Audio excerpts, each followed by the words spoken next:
আজই ডাউনলোড করুন আর এনজয় করুন আপনার পছন্দের শো। এটা কি?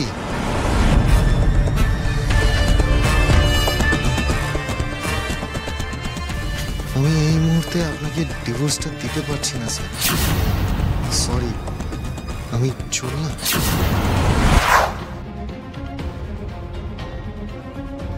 কাকুই দিদি, কি হলো বলতো? বুঝতে পারছি না ঠাম্মি, চলো না গিয়ে দেখি। চল তো। কি হয়েছে মা? সর্বনাশ হয়ে গেছে বাবলু, সর্বনাশ হয়ে গেছে। আমি ঠিক এই ভয়টাই পাচ্ছিলাম এতক্ষণ ধরে। ওই মেয়ে এই ঘরে নেই রে, এই ঘরে নেই। কিন্তু কিন্তু ও যাবেটা কোথায় বলতো? আমি তো বুঝতে পারছি না ও গেল কোথায়। কি আশি বাড়িতে নেই মানে কোথায় গেল? বুঝতে পারছি না। আমি ওই টয়লেট সব দেখলাম রে, কোথাও নেই। মা ও বাড়ি থেকে বেরোতে গেলে তো ড্রয়িং দিয়ে যেতে হবে। ড্রয়িং এ তো আমরা সবাই বসেছিলাম, আর কাকুই তো একটু আগে কথা বলে গেল না ওর সঙ্গে। হ্যাঁ, আমার মাথায় ঢুকছে না। কি হবে? হ্যাঁ রে বাবলু, পালিয়ে যায়নি তো? আশি দিদি পালিয়ে গেছে? যাক বাবা। কিন্তু ঠাম্মি, আশি পালালো কেন? জানি না, তবে ডিভোর্সটা আটকেছে, এটাই শান্তি। হ্যাঁ, পালিয়ে গেছে ও পালিয়ে গেছে। আমি জানতাম সাক্ষ্য, ও ডিভোর্সে কিছু একটা বাধা দেবে। আমি জানতাম, এটা খুব ভালো করে জানতাম। আশি এত ইজিলি রাজি হয়ে যাবে? হতে পারে না। মধু, তুমি কেন এসব কথা বলছো? খামোকা পালাতে যাবে কেন? আর আমি তো জোর করে ওকে ডিভোর্স পেপারে সাইন করতে বলিনি। ও তো নিজেও রাজি হয়েছে ডিভোর্স পেপারে সাইন করতে। তাহলে ও পালাবে কেন? আর পালাবে কোথা থেকে তুমি কেন বুঝতে পারছো না?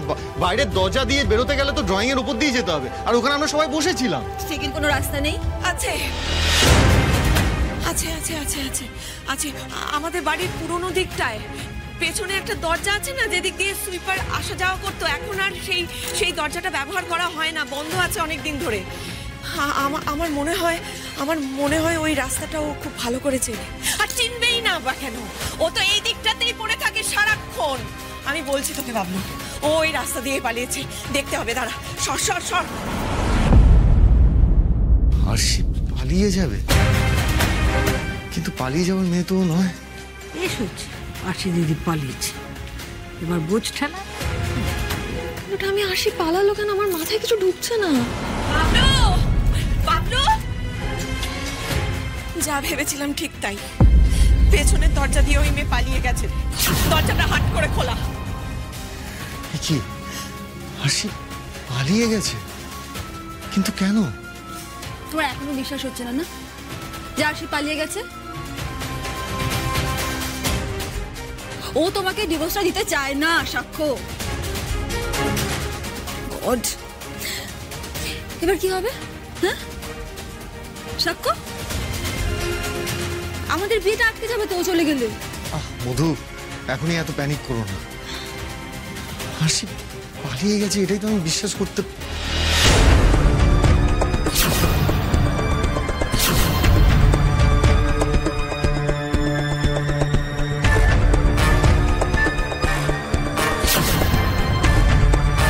এটা কি?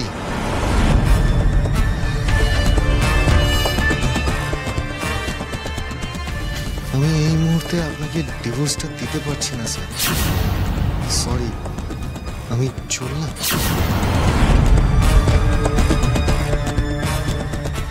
কি বিশ্বাস হয়েছে তাহলে? আশি পালিয়ে গেছে? মিলেছে তো আমার কথাটা সাক্ষ্য? এটা কেন করলে আশি? ওয়াই? তোমার অসুবিধা আছে ডিভোর্স দিতে? তোমার অন্য প্ল্যানিং আছে, সেটা আমায় বলতে পারতে। এটা কেন করলে? আর দাঁড়িয়ে থাকিস না বাবলু, তুই ওকে একটা ফোন কর, জিজ্ঞেস কর কেন এমনটা করলো। ইয়ার কি পেয়েছে নাকি? ও দিদি, কি হয়েছে গো? আর বলিস না, ওই মেয়ে পালিয়েছে। কি বলছো? হ্যাঁ, আরে আর বলছি কি? আরে কি হলো, দাঁড়িয়ে আছিস কেন? ফোনটা কর। পেছনের দরজা দিয়ে পালিয়ে গেছে।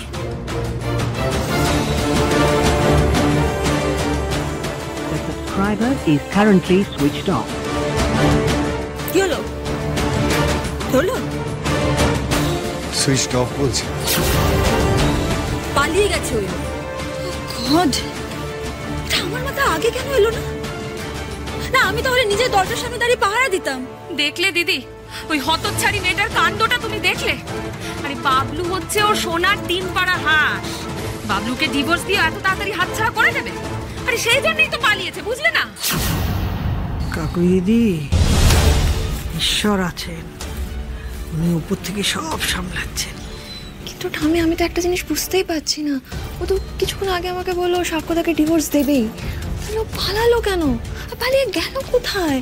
ওর মাথায় কি চলছে ঠাম্মি? আমি তো কিছু বুঝতে পারছি না। সেটাই তো ভাবছি, নিশ্চয়ই আশি দিদি হাতে কিছু একটা পেয়েছে, যার জন্য সিদ্ধান্ত বদল করতে বাধ্য হয়েছে। কিন্তু সেটা কি? আচ্ছা বিশ্বদীপ বাবু, আমি এই তো দে, এই তো আরশি চলে এসছে। আরশি এসো। কি তুমি হাঁপাচ্ছ কেন? ছুটে এলে নাকি? তো ছুটে পালিয়ে এসেছি। হ্যাঁ, পালিয়ে? হ্যাঁ, আজ আমার আর স্যারের ডিভোর্স পেপারে সই হওয়ার কথা ছিল, জানো? পালিয়ে এসেছি আমি। জাস্ট স্যারকে একটা চিঠি লিখে ভেগেছি। আচ্ছা ঠিক আছে, আমি পরে ভালো করে সব শুনবো, তুমি আগে এসো, বসো, আসো। আরশি, আলাপ করিয়ে দিই, ইনি হলেন বিশ্বদীপ বন্দ্যোপাধ্যায়, বাংলা সিনেমার এনসাইক্লোপিডিয়া।